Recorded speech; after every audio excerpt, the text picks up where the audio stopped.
train your mind. Akala natin ang nakakapag-train lang yung katawan sa gym. Hindi. Alam mo, ang mind, ang attitude, nakakapag-train din yan eh.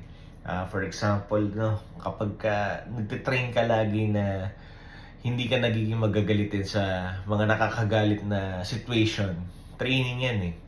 At nakakagalit. Halimbawa, gusto mo umiiwas sa mga chismisan. Yung mind mo natitrain yan pag umiiwas ka isang beses, dalawang beses sa galit, sa chismis, sa lahat ng ibang bagay na gusto mong i-train yung mind mo.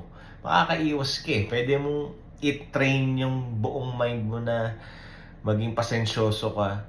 Alam mo yung sinabi ni Bruce Lee na I do not fear the man that practice 10,000 kick once, but I fear the man who practice one kick 10,000 times.